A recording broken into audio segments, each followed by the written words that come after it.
1.7 million people have left Ukraine in a desperate effort to escape Russia's onslaught. It's the fastest growing refugee crisis in Europe since World War II.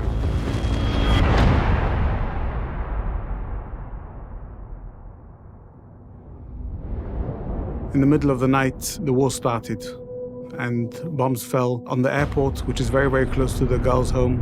The buildings were shaking, and the girls were terrified. The girls were crying. There was panic. It was very, very traumatic. Of course, we'd made extensive preparations, but when the invasion began and the bombing started, it was still a huge shock for all of us. We never expected the war to actually happen.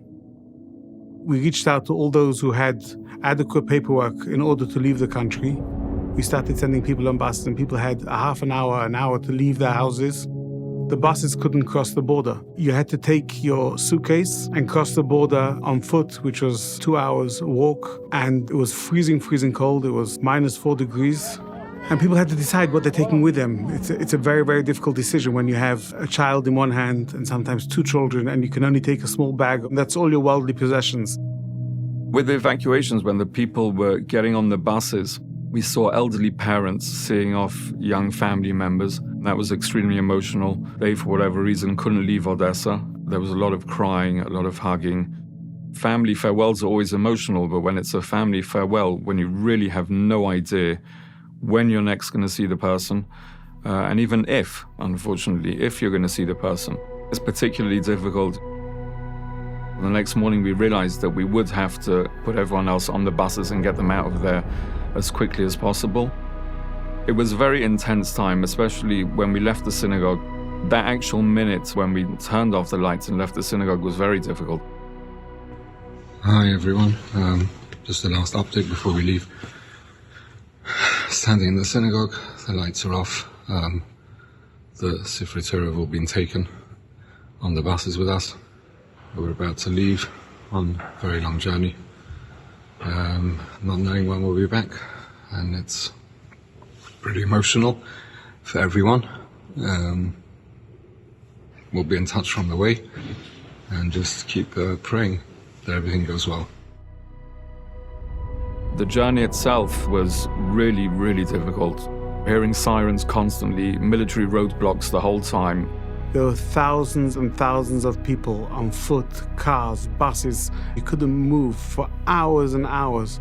And at one stage we stopped late in the forest for a bathroom break because there was no gas stations anywhere along that route.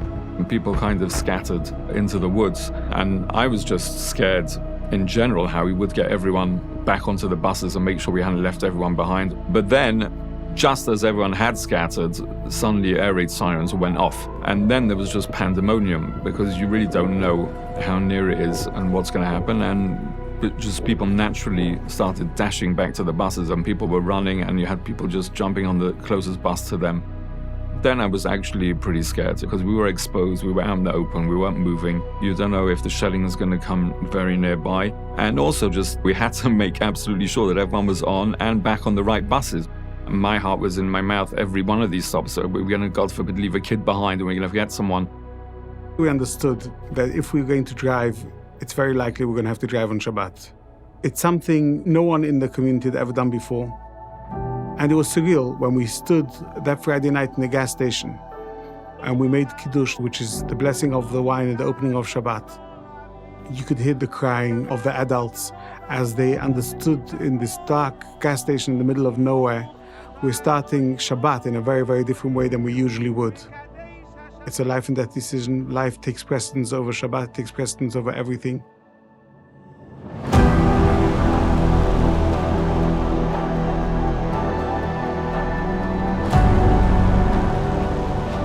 Once we were in Western Ukraine, it was very stressful. We were still handling things in Odessa. We had the people who were in Moldova and the group in Western Ukraine. So, we were dealing with 3 centers at the same time, really. And the buses were coming in almost every half hour. They were getting off the bus in this dreary Western Ukrainian village, suddenly realizing everything they'd left behind. What had happened was kind of hitting them in the face. Rafal and I actually were given the last room, and we were put in a small room The following night, when they needed that room and they asked for a follow knife, we would mind sleeping in the clinic. And as we left our room, a 5 or 6 year old boy came out to the room next to ours. And he saw us with our bags heading for the door, and he literally burst into tears. And he said, "Are you guys leaving us? Are you going somewhere? What's going on?" You could see the trauma on him, the abandonment issues that he'd obviously had from beforehand, and which were now made even worse by the whole situation we were in. The first day of war, my wife called me and I had zero patience or time to speak to anyone because of the pressures and the challenges and the decisions which we had to make. And she said, "It's urgent, SOS." And my son was lying in bed and he was crying.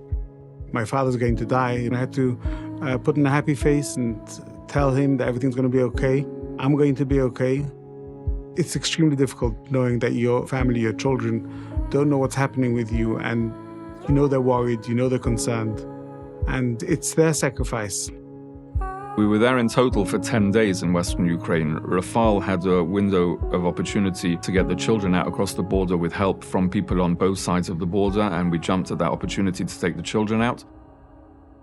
It's a freezing cold Romanian night and we're here just after the border.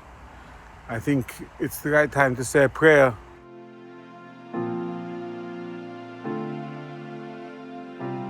So now we're in Romania. We're in a refugee camp for 1,000 people in a small seaside town called Neptun. We got to this new place, freezing cold, and we had to start rebuilding. We had to find the kitchen, we had to find the dining room. We needed a school, we needed a synagogue, we needed the kids to be busy. If the kids are busy, then they'll start forgetting about the traumas and start getting back to normal life. And we need food, and we need clothes, and we need medicine, and we need psychologists.